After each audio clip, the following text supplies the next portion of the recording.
like it from you people tonight, digest it, and then start to make some recommendations as to how we can improve, you know, the space, the activity you just talked about. I've already been called by a couple of people that want 50 spaces. I'd love to be able to just say yes without even thinking about it. But I have to look at, you know, what we have, what's available, how quickly we can expand. Lynn, is there any questions you have? Does anybody wish to speak on next, or would you like to make a 5-minute presentation set? Just quickly, first of all, to the new board and Jay Fenton, thank you for having the meeting at a time that is more accessible for the community here in the downtown. When I first started reaching out about parking issues, probably 4 years ago now, we couldn't find anybody to go to a 7:30 meeting. You know, we were getting on the train, or I was greeting students at 7:30 in the morning. So this is a huge improvement. It's great, and thank you, and thanks for having this hearing in particular. Some of the ideas I've heard floating around, the resident pass for overnights and weekends, for example. We had some similar ideas in a meeting that we had 3 or 4 years ago now. And unfortunately, we weren't able to move forward with that, but I see a new board, a new opportunity, a new interest, and I think where we are now we have that parking problem we were hoping for. We were a little bit ahead of the game back then. But this is great. I think that if we can do this without increasing the footprint, without any more gaps in the downtown skyline, so to speak, that would be the best way to go. A second deck, third deck would be wonderful.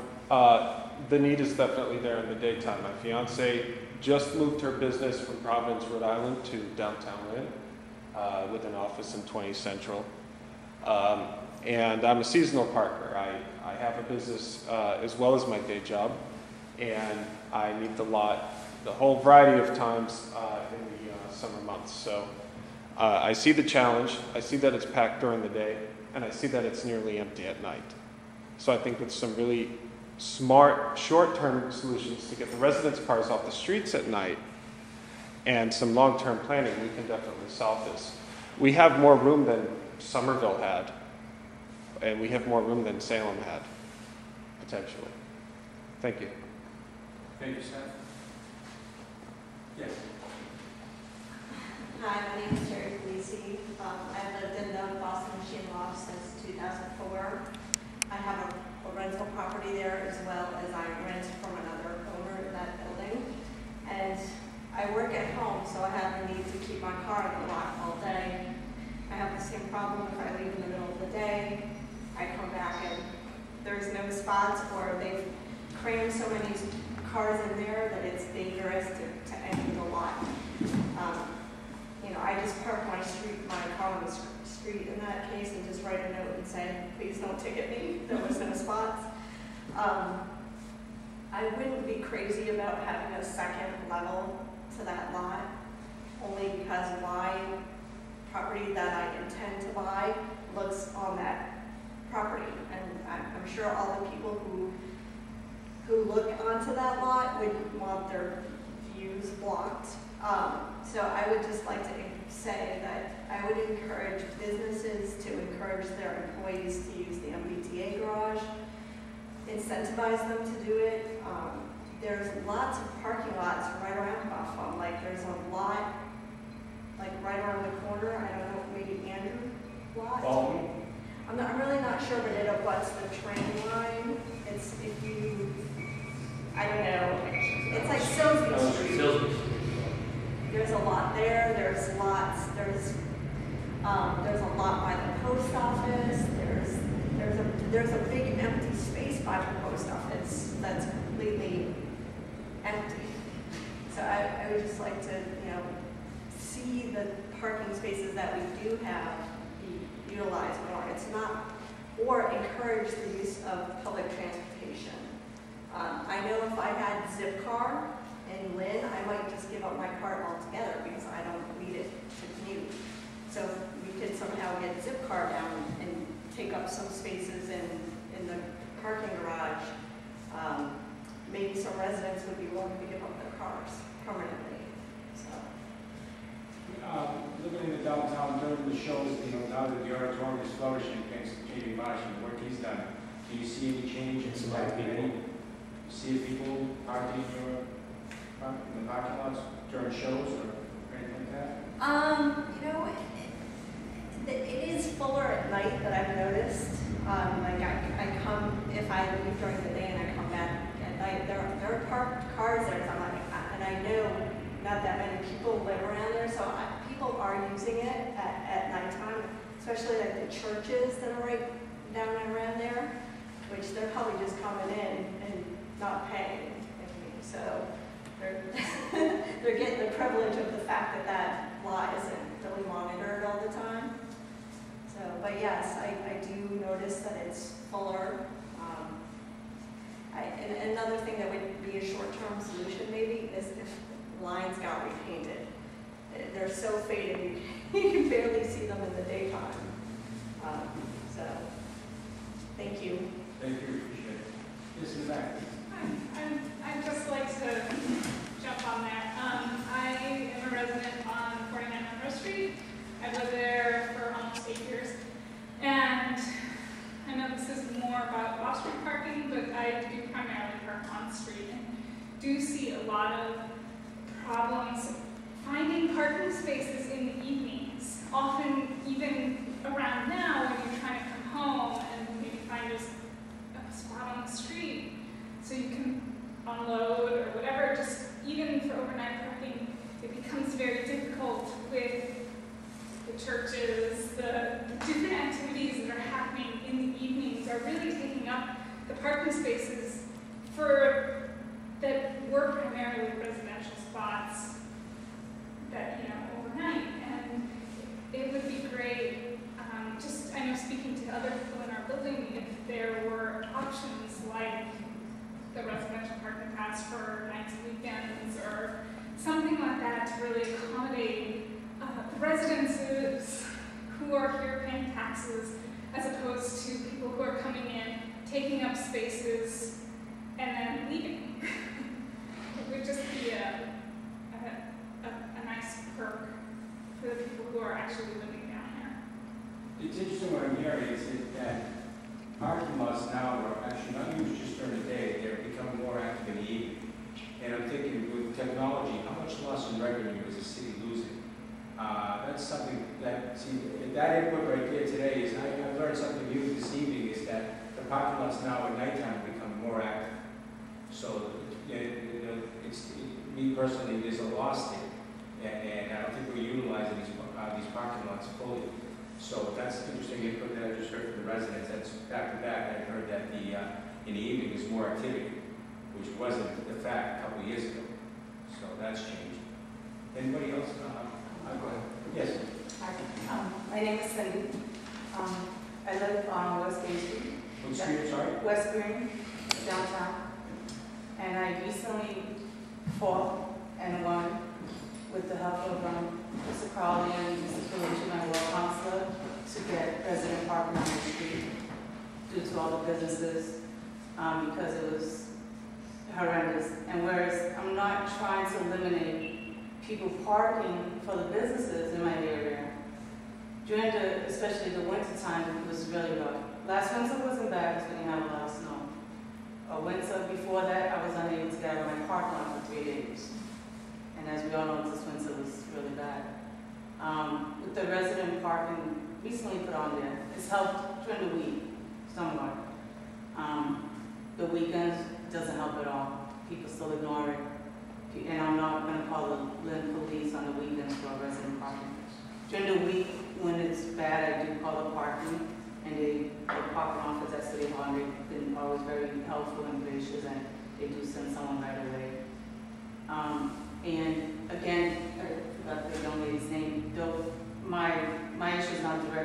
off-street parking, but I kind of see the writing on the wall where it can directly affect me sooner than later.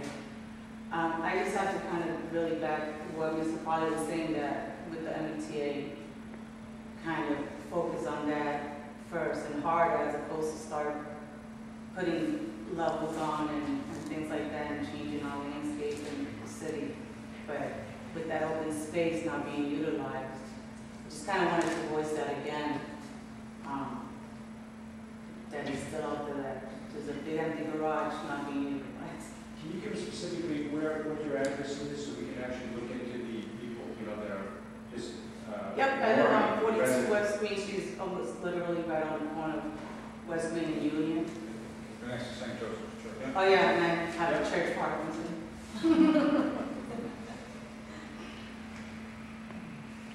Anyone else? Thank you. Paul? Paul, I don't want to. Paul, you can double dip, all right.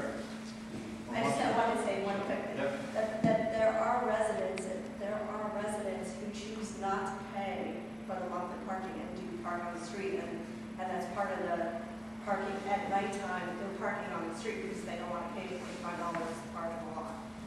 Because I did that as well. So I got a new car and I wanted it more safe. So just to keep that in mind. We address that as an off-street parking commission. Is that out of jurisdiction or is that? No, on street, there's traffic. Traffic commission?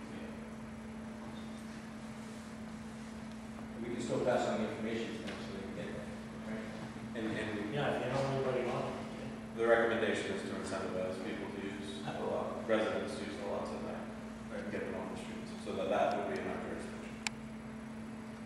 I would suggest that any kind of changes on street, I'm on the traffic.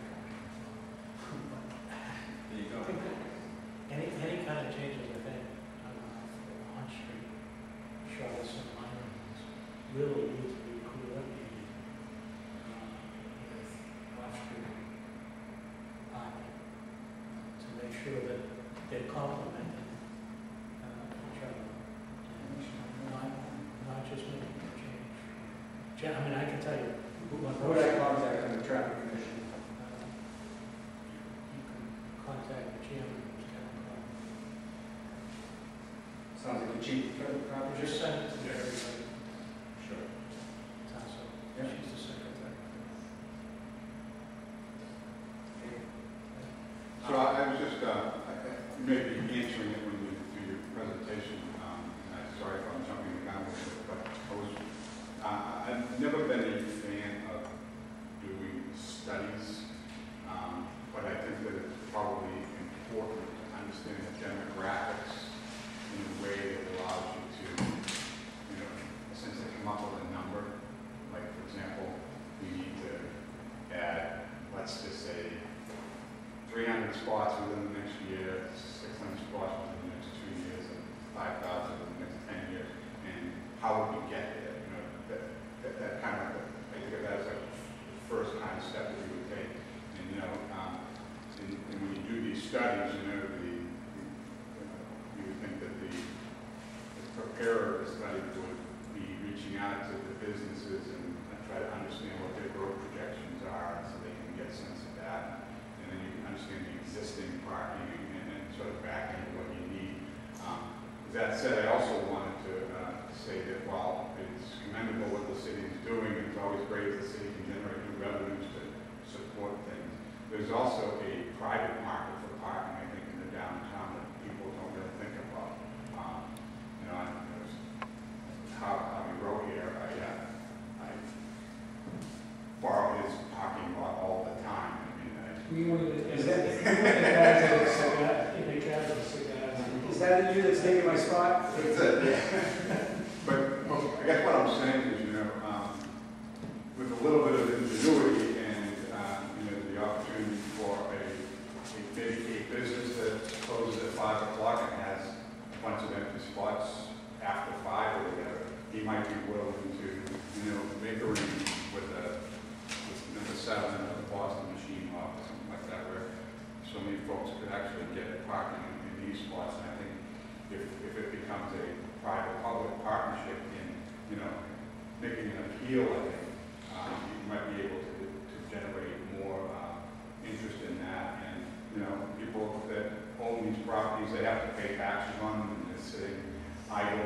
at parts at a certain time of the day, it might make sense for them to do that, and another chance for them to develop some revenue, so that might help to support. So maybe think of it as going to a baseball game at Fenway Park. You know, they $40 and they just cram you in on a spot that otherwise not going to be doing anything in the way of business. So, you know, I guess it would be similar to that type of thing. Certainly something to think about maybe going forward. Appreciate it, Paul. To your point, we have discussed that actually, opportunities, private opportunities that, you know, some of these business owners can reach out to some of the residents and say, hey, I noticed you live right down the street, and I'll offer you space and maybe negotiate something on that thing. So we can actually help facilitate that. And one thing I'd like to also mention is, I see Jamie Marsh from Community Development here, and representative from the EDIC. We opened the discussions with other organizations. Prior, I don't think there was much communication with other departments, and I think I welcome EDIC's input, community development. They're in the front lines of economic development, and they're fighting to bring businesses in on a daily basis.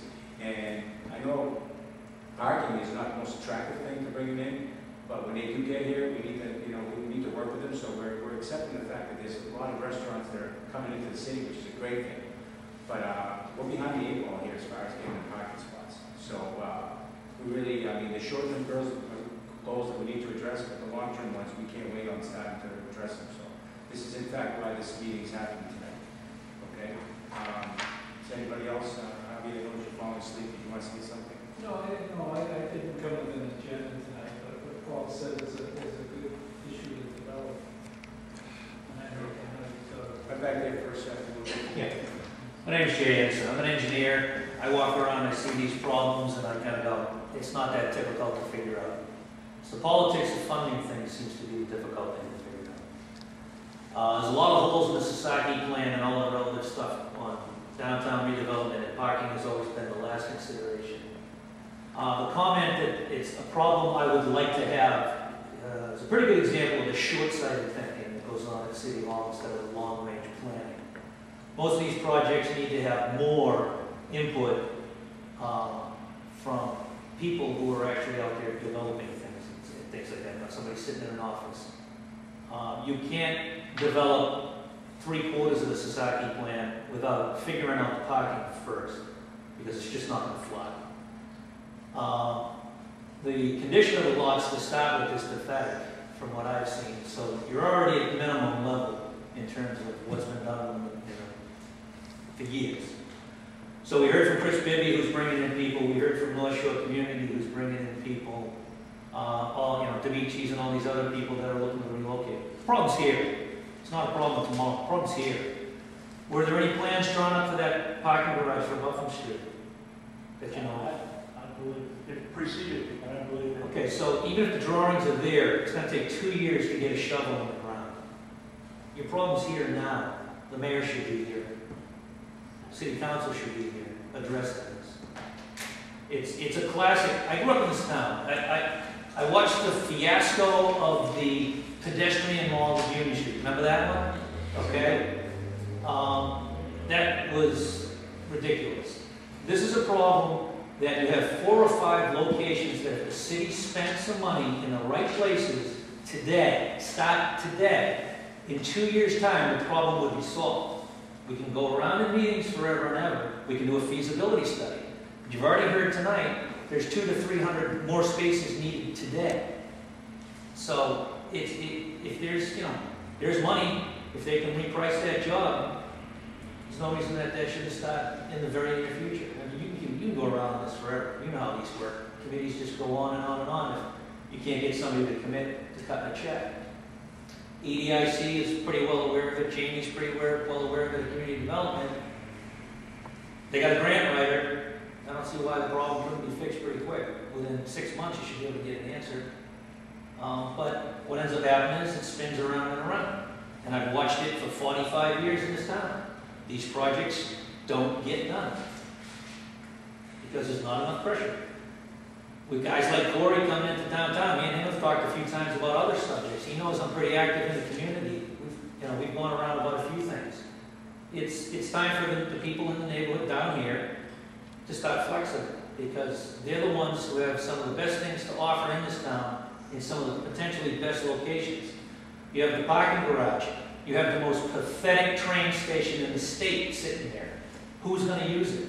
If they want to fill it up with commuters, you better put a train station up there that's worth standing in a cold January day. It's on and on and on. The condition of the parking lots hasn't been improved on in years. The lighting, there's no lighting. Who's going to come down and use these things at night and go to a restaurant if it's dark? You have to plan these things out. You have to start budgeting and funding today. That's the only way this is going to get fixed. That's my rant. No, that's a great thing. That's, I echo 95% of that stuff, so that's what we're here. Seth? Speaking of today, and there's a lot of long-term planning to either dig up or start coming up with solutions now for the long term, but in the short term, how soon do you think it's possible to deliver, knowing this doesn't yet solve everybody's issue? It doesn't solve Jennifer's issue or your issue, for example, Terry, but beginning to solve some of the problems, how soon can you deliver for people who prove they're residents of the downtown a nights and weekends lot pass? We can discuss that at the next public meeting, an open discussion. We can address that particular issue at that next meeting. You put on the agenda. That's a start. That's one thing right there taken care of. On to the next thing. I'd love to see that. Thanks. Yes. I know the new Revere, the Wonderland parking garage, you can park hourly or you can pay the daily rate. I would love to see the MBTA garage here offer an hourly parking rate or a daily parking rate, so that people can't find, the space on the street, they can go pay $1 and park for an hour instead of $4. And that maybe could alleviate some problem right there. The thing is, I parked in the Revere parking lot too, and a daily parker here. The Revere parking lot also has those machines where you pay, it isn't a person. You put in your, yeah, so that it's potentially, you don't end up with leakage with people that, going out and not paying. So it's just, there are some revenue opportunities. So it's amazing. I just recently came back from Spain. I was in Madrid about Barcelona, and I would see a car parked in any of the streets. I'm like, where are all these vehicles? Everything's underground. Everything's underground. Everything. And they come out of the ground, they slide their credit card, and that's what, and the time they were in, that's what they paid for. So, we're not that far behind. I think, automation is something where this commission, I think, is comfortable looking going forward. We will see it. We will see it. I think we're already 10 years behind schedule as far as it comes to technology in our lots. So that's one of the reasons yes. I'm sorry. Just thinking off the top of my head. Maybe, I know, just going back to kind of the MBTA garage, and maybe like some of the, down the road or something, maybe some of the businesses can be encouraged to also join where, like I know for an example, I haven't been there in a while, so I don't know if they still do it, but like at the Cambridge Side Galleria, if you park in their garage, if you eat at the cheesecake, they can validate it, and you only pay $3. So maybe say like some of the businesses, if at the garage maybe it can be posted, or the business, I don't know, but if they were at a certain business or restaurant, they can have also maybe a flat rate as opposed to say pay $10, maybe it's $5. Just to encourage the garage again. We don't control the garage, we're only in control of these lots. Right, no, I'm saying, just talking earlier that where people can be brought to use the garage is something that the city maybe can speak to the MBTA as Paul was suggesting earlier or something. I don't know, it's just an idea. We can call them and suggest it, but we only have these lots that are right there. Right, I understand that. But you can do something similar there with validation of some kind. And we looked into it. And this is validation. Begin the presentation. Sure. You guys mind if we begin the presentation? It should take about 10 minutes. Sure. All right. That's good. These are the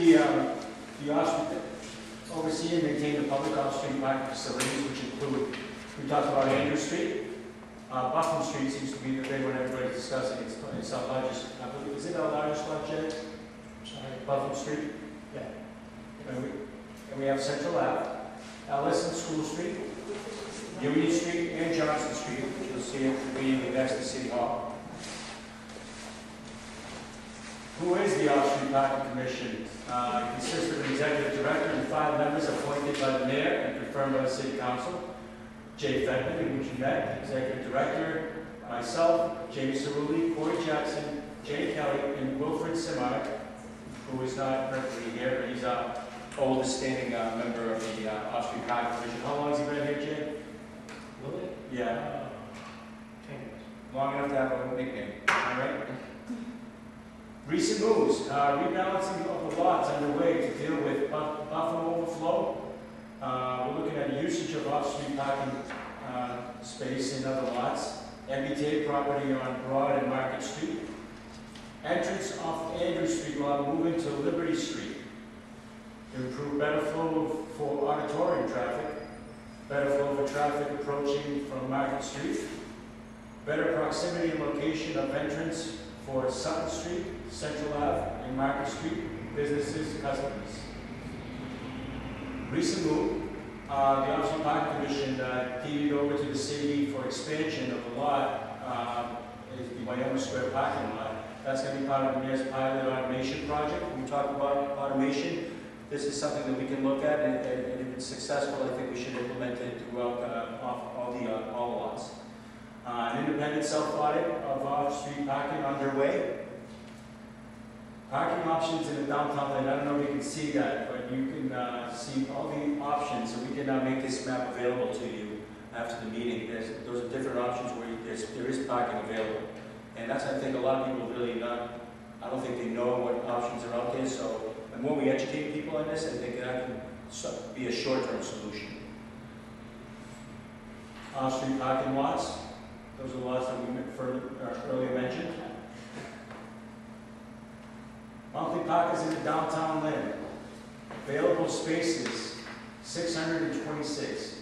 Monthly parkers, as it is right now, 546. And you can see that's 87% of our available spaces are taken by monthly parkers. So a couple of interesting things based on our conversation here at Ellis and school. We showed there should be about 90 spaces still available in that lot. You're telling us it's full other than Monday and Friday, so it's... That's my experience. Yeah, so right there, that's pointing at Is it abuse? an abuse, yeah, of a usage of the lot that isn't paid for in any way, because it's not monitored, most likely, if it's full. And you can also see on this slide that Buffalo is showing very oversold. The rest is just visuals of all the lots. I don't know if You can just scan code. This is the Andrew Street. Some of the short-term things that we can address, and I would like to see addressed, is the lining of the parking lots.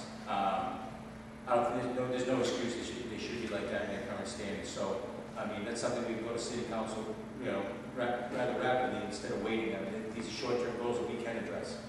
I don't think a can of paint won't harm. I'll give up my Saturday and come down and help if I have to.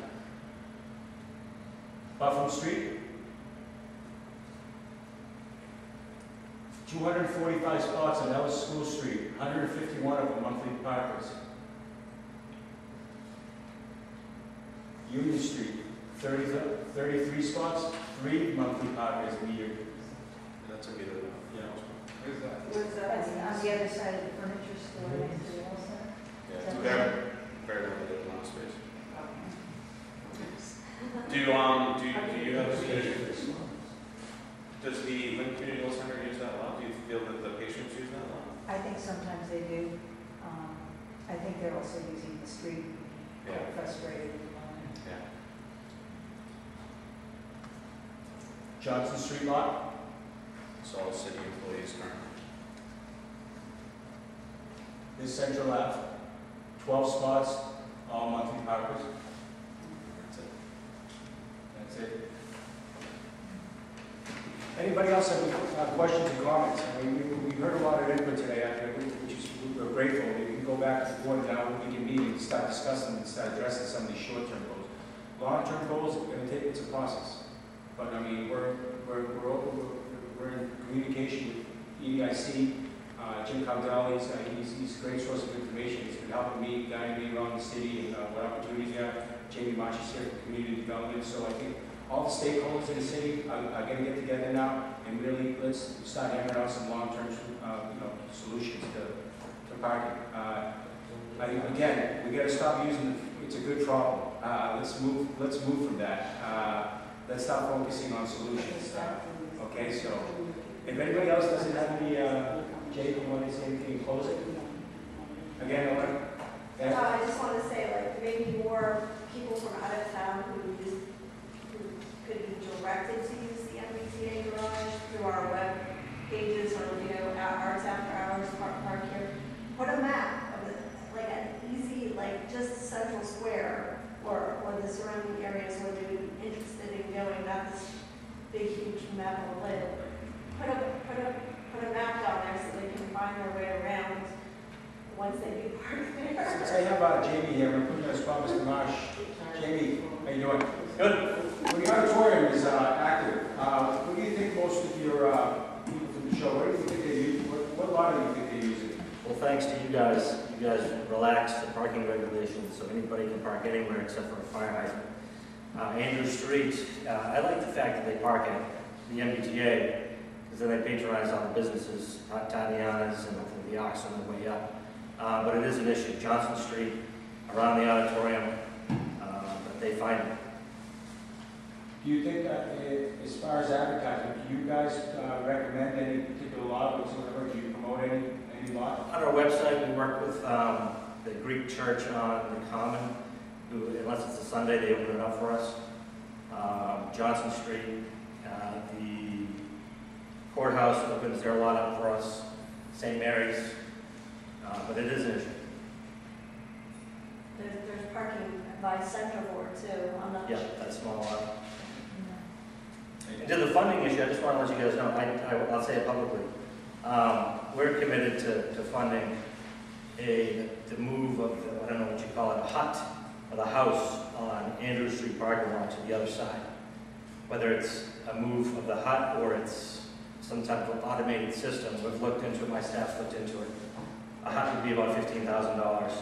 Automation about $10,000, $11,000, $12,000. So we're committed to that, whatever you guys decide.